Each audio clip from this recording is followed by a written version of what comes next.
Thanks. Tonight, we have an I-Team exclusive. A growing controversy in Rockland County over the explosion of single-family homes being turned into private religious schools. Investigative reporter Sarah Wallace joins us with this hot-button debate, Sarah. Well, and Natalie, it is. Residents say this is not about religion. It's about zoning and safety. Schools that are shoehorned onto small residential properties throughout the town of Ramapo. It is a local government where some officials are accused of being involved in various financial scandals. Looks are deceiving. A typical single-family ranch home in rural Rockland County.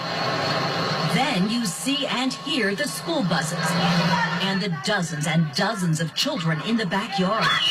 You hear the noise? There is no peace and quiet for next-door neighbor, longtime resident Annette Dorr, who works from home. 6 days a week. Whenever they're on recess, we can't be outside. I have a beautiful backyard. She's been battling with the town of Ramapo for several years over the ultra-Orthodox school she says has expanded, even putting a trailer on the property. It's a house. It's a 4-bedroom house, 3 bathrooms, with probably 250 kids in it. It's dangerous. We watched the children play around cars, running down the driveway with no supervision in sight and no visible playground equipment. May seem anti-Semitic. Right. Absolutely not. It's about the safety of the kids. You want to buy property and you want to put a school on it? Great. Do it the right way. While we were videotaping the 4 jumbo school buses leaving the property one day, the manager tried to block our camera and wouldn't discuss how many kids are in the school. Hey, just tell me. I don't have to answer. The school representative. Have a wonderful, amazing day. We tried again on another day and were ordered off the property. I would like to have a couple of questions about your school. It's private property. You can ask me from there. Residents worry town officials are allowing private religious schools to pop up everywhere, seemingly unchecked, often owned by corporations. Peter Katz is suing over one practically in his backyard. There was no public notice. I'm concerned about safety. I'm concerned about certainly, the impact on the neighborhood. There are areas where almost every property on a block is a school. The town turns a blind eye. Everything is allowed. They've called me anti-Semitic. How could I be anti-Semitic if I myself am Jewish? Roads are clogged and congested. Driving can be hazardous. When small lots are overloaded with students, modular homes often move in. The house on this property suddenly bulldozed and trailers arrived. We tried to get information. Nobody's available, no trespassing. Town law says trailers are supposed to be temporary, but many have been there for years. It's a safety concern the I-Team has reported on extensively. Firefighters sounding the alarm. We don't even get the fire plans, and that's the biggest thing, and it gets proved even without us saying so. So, to me, it's a crime. Town officials didn't want to talk to us, including the supervisor and his chief building inspector, who are both battling corruption charges. We did track down the town attorney in his office. Response to the people who say this is out of control and unsafe. What do you say? Well, they're not unsafe.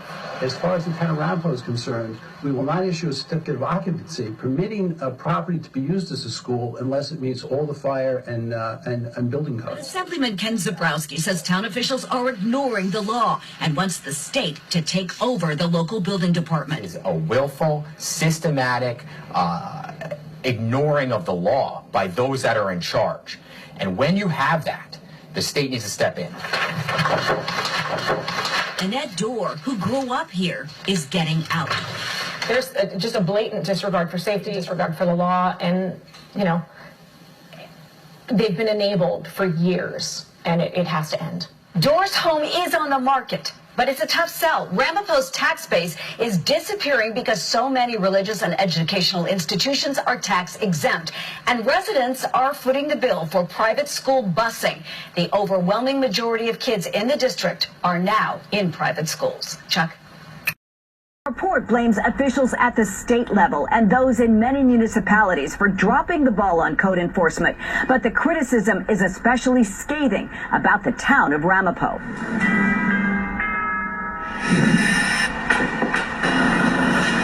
The construction boom in the town of Ramapo is in full view. But what you often don't see are illegal conversions behind closed doors, rampant building code violations, issues we've tracked for years along with fire safety experts. The town of Ramapo has severe, egregious fundamental problems when it comes to code enforcement.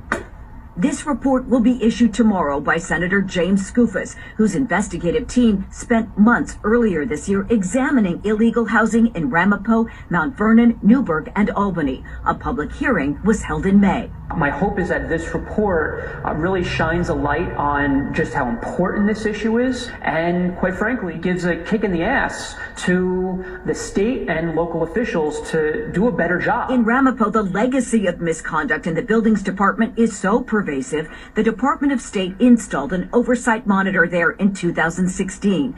Even though our investigation found continued and systemic problems, the monitor was pulled out last December. They, in our investigation's opinion, prematurely withdrew that monitor, and furthermore, that monitor was not doing the job that she should have been doing. The same state monitor ended up in the village of Spring Valley. So did Ramapo's former building inspector, a convicted felon who became a consultant. Overwhelmed building inspectors recently took us on a crackdown, telling us they can't keep up with the illegal conversions. They know they can get away with it. The laws are on their side. Michael Specht, the recently elected supervisor of Ramapo, testified at the recent hearing and afterwards told us the town has made major improvements in the Department of Buildings. Unfortunately, we're a little bit constrained by what we can do legally. Specht said he can't comment on the report until he reads it, but the recommendations are sweeping. One of them, that the Rockland County District Attorney retain the authority to prosecute code violations. The report cites an overall breakdown from the executive branch all the way to local officials. More firefighters will die, more tenants, more New Yorkers will die if communities and the state do not start better prioritizing. Retired Rockland County Fire and Safety Director Gordon Wren hopes the report will lead to real change. This is deadly serious stuff, and it's just not right. So a lot of folks have said enough is enough. It's time to fight back. There was one big legislative win this session. Both houses passed a bill requiring that property owners be listed by name and not some untraceable LLC. That's been a common problem. From Ramapo, Sarah Wallace, News 4 New York. All right, trying to make change there. Well, now an I-Team exclusive, a testy development debate. Tonight we dive into the flashpoint of controversy over the building boom in certain areas of New York and New Jersey and the expanding grassroots effort to fight the growth, drawing accusations of thinly veiled anti-Semitism. News for investigative reporter Sarah Wallace. This is the town of Ramapo in Rockland County. Ramapo is really at the epicenter of a citizen movement to curb overdevelopment. The effort has now spread to communities up north and even down to the Jersey Shore. But it's also sparking a polarizing debate.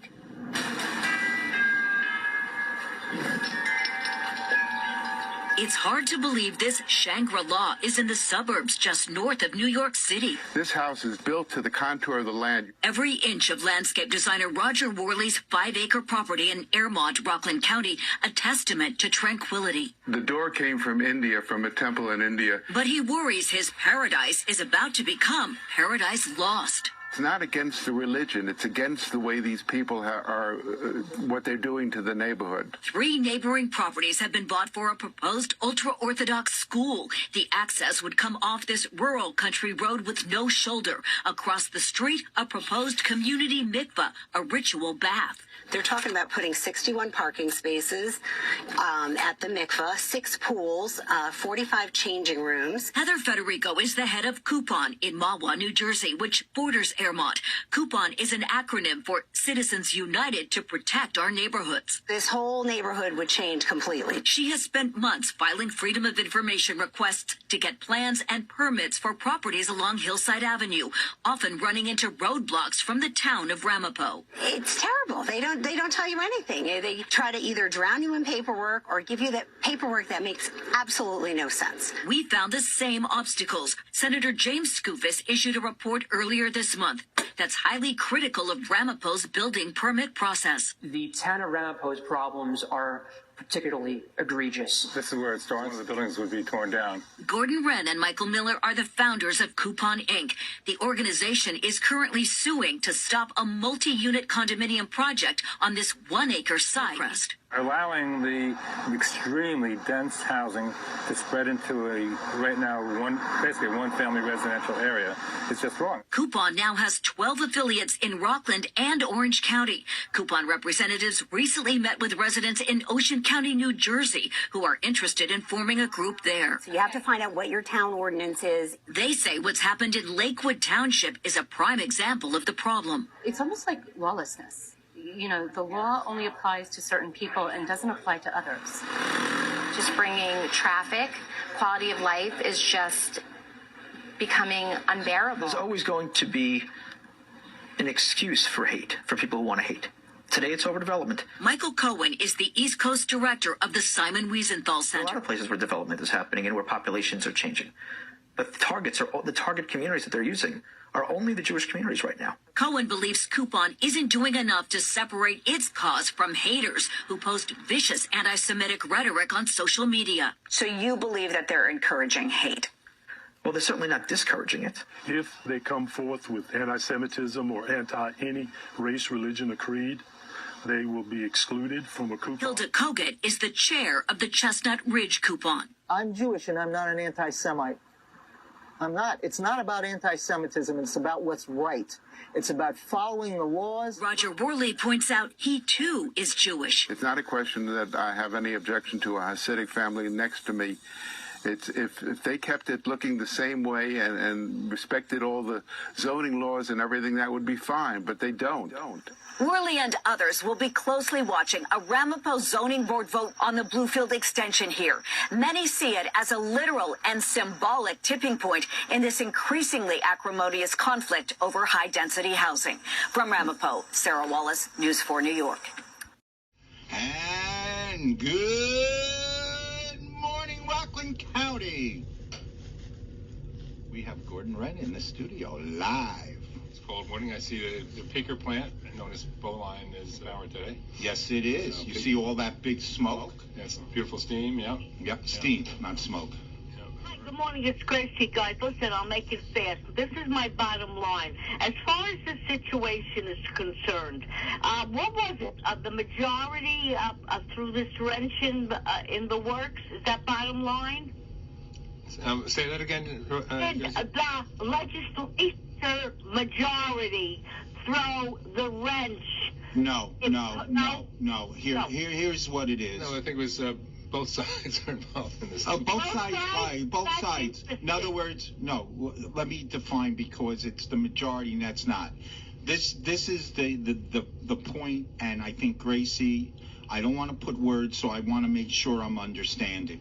You're referring to the fact that the vote to have the county take over the Village of Spring Valley didn't get passed. Is that correct? Okay. So I'm going to tell you what my opinion. Bipartisan. It is a bipartisan. And what do I mean by bipartisan? Ed Day is the county executive, and Jay Hood is the chair of the legislature.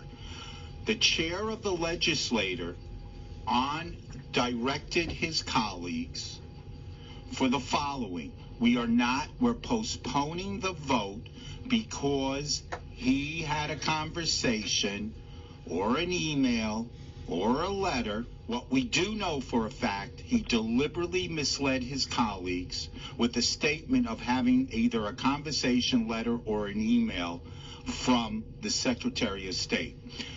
It has been confirmed by 2 state elected officials that no conversations were had.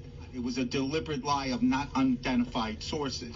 The legislator was Ken Zabrowski and Mike Lawler's office. They confirmed that it wasn't done. It was printed in the Journal News. Steve Lieberman went ahead and confirmed that. So they called the Secretary of State or their office and they said nothing. Nothing never happened. So they're moving forward. That's pretty bad. No, it's a lie. Yeah. And I'm calling for his censure and removal as chair. I understand there was a meeting that afternoon, early in the afternoon. We have any idea who was at that meeting, and it was on this topic about it was postponing the vote? And that's why we say the county executive had privilege to that. So are you saying he was at the meeting with who? With Jay Hood. What was I told? Jay Hood, I was told Aaron Weeder, Phil Soskin, and I can't recall others, but it may have been them. They all knew that the vote was postponed, was going to be postponed on some of whatever the reason. And Jay Hood said, as Secretary of State, but if it wasn't for a member of Coupon and a member of the task force at that meeting, they're embarrassed right now because we recorded him saying the Secretary of State. And then the whole big thing, and I hope callers, I'm telling you, after this broadcast, I am meeting with the Jewish Federation, and we're going to debunk this myth of hidden persuaders. That's a different thing. That's not the whole topic we should discuss with, and we have other callers. But Gracie, he lied. Jay Hood lied, and I asked, and I vehemently disagree with our county executive. As a county executive, he cannot make that statement, remove him. I get it. I may disagree. But as private citizen, Ed Day, you need to call him out. He lied. It's hard to separate the two. And I agree. But the bottom line is here, I believe there are people scurrying like crazy behind the scenes, putting pressure on elected officials to stop this from happening. Absolutely. What are they so afraid of? We're looking for, safe, firm but fair code enforcement for fire safety. I'll tell you what they're looking for if I could interrupt. The thing is, if we ever hope to do anything with you guys to keep you safe, is do we have to break this majority? Well, I don't know if it's going to make any difference. I don't know if it's there, but Gracie, I want to drain the swamp. And let me just tell you, what happened it's disgraceful and shameful. And Michael Miller, if you're listening, because I know he's on his way. He's probably in the car listening. Michael Miller is an intellectual in this area, and he's been a fighter for justice since he was a young teenager. Yes, and he's one of the most admired, brilliant man. I always say he's a genius. In fact, I don't know if I'm allowed. Am I allowed to say he's being honored? I don't know if that's public. It's not public. Okay. So, but what I want to say is he made, and Gordon and I have been chasing this. It's been on NBC News, Journal News, Low HUD, News 12, about 49 South Main Street. And I'd like to discuss that in detail. Listen, thank you guys. Okay. Listeners have no idea. Okay, we'll talk about there. But 49 South Main Street, we should have if we get a 5-minute discussion, we can lay that out. Okay. The residents have no idea, but it's a kind of a perfect case study of how things work in the town of Arapahoe and the village of Valley. Next caller, please. Good morning. Good morning. It's Bob. Bob Burton for our listening audience. I'm the past president of the RCVFA. Which is because people don't know. Rockland County Volunteer Firefighters Association. Okay. I'm a member of FASNY, the state association. I'm a past president of Tallman Fire Department. It'll be 56 years in April that I am a member there. Well, I want to make a comment about how everybody is reactive in society. Regarding the fire in Suffolk on Lafayette last week, there was a blurb on TV that the mayor of Suffolk is going to look into the building codes. Well, why didn't he wait till they had a big fire like that? Nothing ever happened before, so why bother? And that, yes. I'm a little curious about that. After the horse runs out, you close the barn door. That building is fairly new. We had a major structure fire right on the same site, probably 30, 40 years ago. So the building should have been up to code, I would think. Yeah. But he's going to look into the building codes. It's ridiculous. Like I said, if nothing happened until now, why bother looking? Why enforcing it? Yeah, but Bob, that is the reason why it was interesting. I had a conversation with a group of people. Why nothing happened? What are you worried about? Nothing happened with the trailers that are illegal. Nobody got hurt.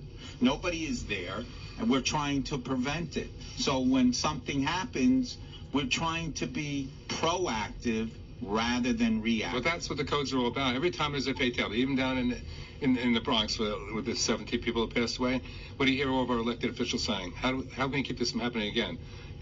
So that's why we have the codes, because people died in large numbers in many cases. So that people say, "Oh my God, how do we keep this from happening again?" So they make laws and codes.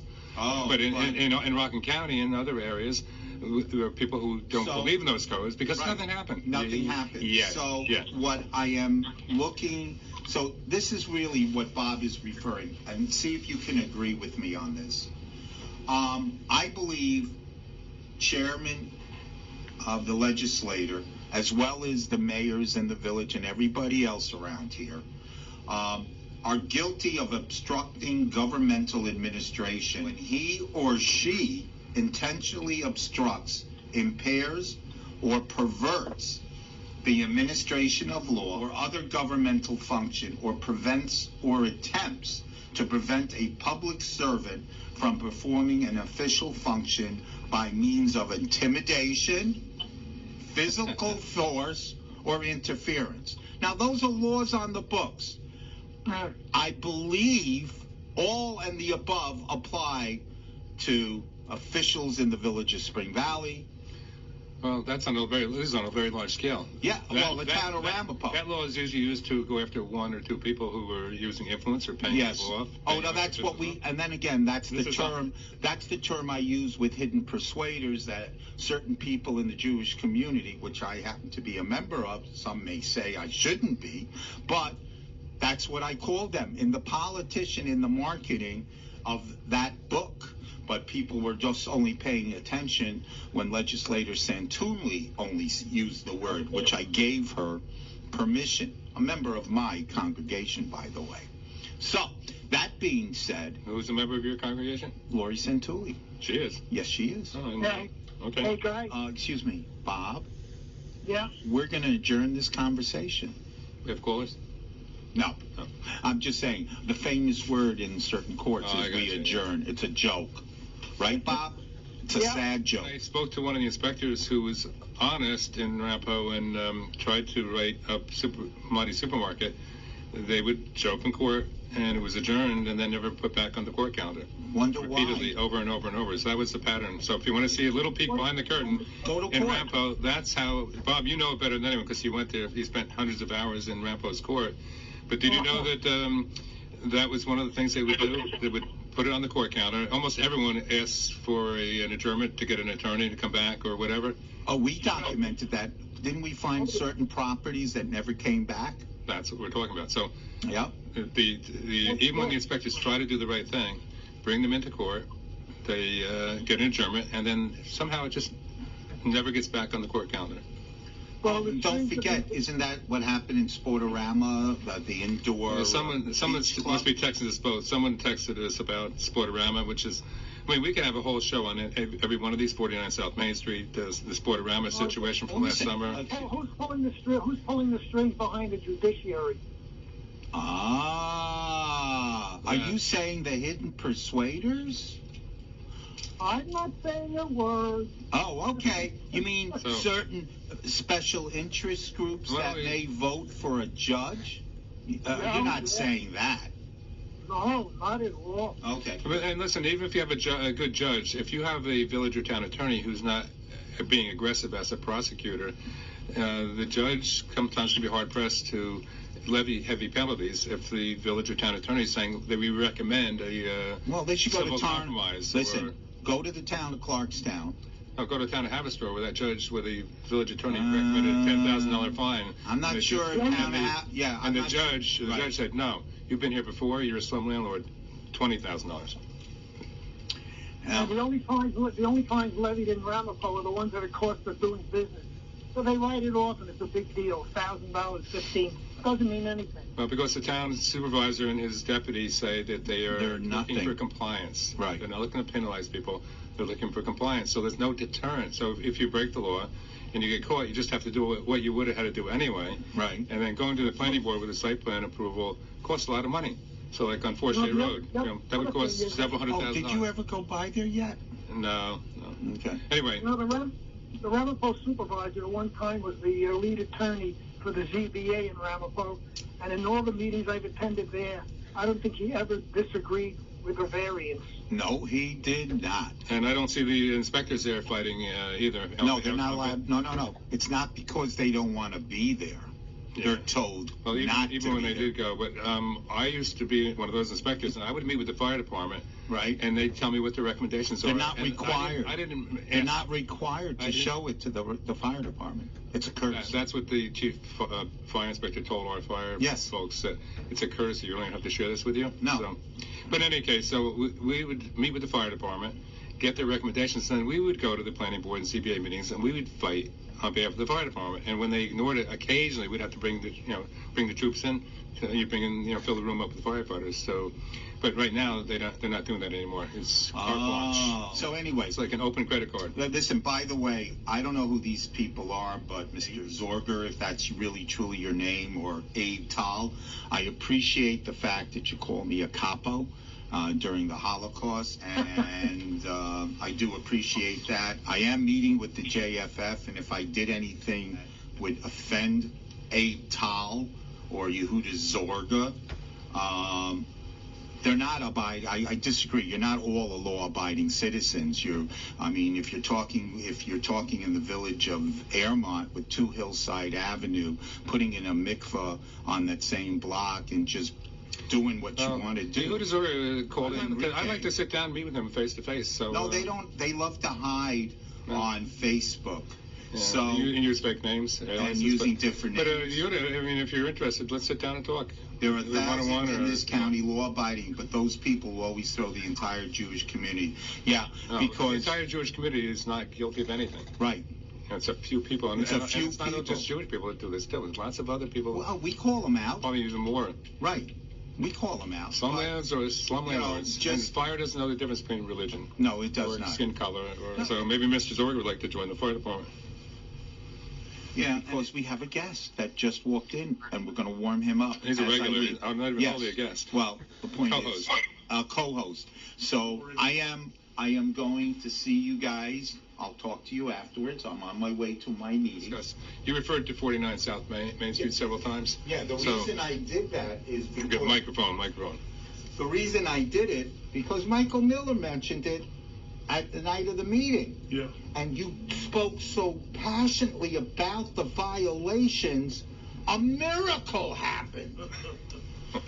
And that miracle was they legalized on the next day they issued a CO. Yeah, they call it CFC. What's that? CFC? I'm not sure. I think some communities, you have a C of O and then some call it a C of U. Yeah. Certificate of use. Like if you have a row of stores, the building itself has a certificate of occupancy, and then the individual stores have a C of U. All right. I'm just going to light the firecracker. So the inspector, whoever did... Firecracker. Oh, I didn't want to do that. But whoever did that, signed it. You're on my list of naughty guys. So if you did do this, and you had people... It's the boss. And the boss. Who the boss is? Wow! I was following orders. So sleep at night. All right, so... You're going to be one that will not be part of the building. You better get to that meeting. Oh, yeah, I got to get to that. Anyway, for those of you that on the radio that may not know me, I'm Michael Miller, founder of Coupon and vice president of Coupon Inc. And I'm here now with the president of Coupon Inc., Mr. Gordon Wren. So I know you railroaded me into this a few years ago. Well, I had to have a more powerful person to do this, a person that could sway the persuaders. Well, that would have been your wife then, so. Dorothy. So, we were talking about 49 South Main Street, and Justin brought it up, among many other topics, each one of which could be a show by itself. Yes. But 49 South Main Street is there's a large 3 or 4 story commercial building that used to be legal offices, and we had a fire in there in the early 80s where we had some firefighters trapped and seriously burned. Ended up going to the burn unit. Well, it was converted to a school. Legally, I believe so. But behind it, quite a few years ago, they took a trailer, an old beat-up second-hand trailer, and installed it without any permits or approvals. So several years ago, a fire inspector went in and found they were occupying it improperly, and he told the occupants, "You have to get out." And they refused. So he wrote violations, appearance tickets, violations, and nothing happened. So he goes back a year or two later, and they called someone to come to the scene, and it was associated with the school and the property, and they told the inspector, "You're not shutting us down. You're stupid." He told him repeatedly, "You're stupid. You're stupid." So he puts it in the report that this person, and we're not going to mention his name, said, "You're just stupid. You're not shutting us down. Are you stupid?" So years go by. We bring the commissioner from the State Building Codes Division down with his deputy and their architects, engineers, and they looked at it with many other properties. We were taking them on a tour. And we showed them the Village of Spring Valley is not enforcing the state fire and building codes. This building doesn't have a C of O, yet they're using it for little tiny kids. Looks like preschoolers. Yes. And the place is a mess. So the state agrees, "Oh, this is terrible." Nobody shuts them down. Years go by, and now there's a new sheriff in town in Spring Valley, at least right now. The new guy, Adam, whatever it is, McCary. Yeah. So apparently he goes out there with the inspectors and sees it and says, "Wow, this is bad. You got to get out." But it was a chilly day, and they make a phone call. It's a similar situation. Somebody, like Justin calls his and Persuader. Phone calls are made. Village board members show up, and they let the kids back in. And supposedly the inspector says, we're going to get you out. I assume you're going to get an injunction, whatever. Not only did they not get him out, as of last week, and you've been harping, on social media and on the radio, using 49 South Main Street as an example. I understand a week or so ago they got what they call a C of C. I'm not sure what the second C stands for, but it's like a certificate of occupancy, the equivalent of. And how they do that without getting site plan approval? Without going through the normal process and getting approval for building a non-conforming site. And it's not just a trailer that's there. Do we know the trailer was manufactured in a facility that meets state, New York State building and fire codes? And then there's a playground there. And by the way, Sarah Wallace did an expose there, as did Steve Lieberman in the Journal News, and it was really bad. She picked up a container on the playground of antifreeze, and there were boards there with nails sticking out of them. She taped all this and showed it on television. They still didn't shut it down. So there are hidden persuaders who would not allow the inspectors to do their job. This is a clear-cut example, and just one of thousands. And see, this is what we were talking about. I was talking about at the legislature about the hidden persuaders. Cool. Is that if the listeners here, if you hear us railing on one side of the story and you hear other side of the story from the politicians and from others, you can go to 49 South Main Street and look at those conditions. It's and actually, see if you would allow a child to be put in that environment.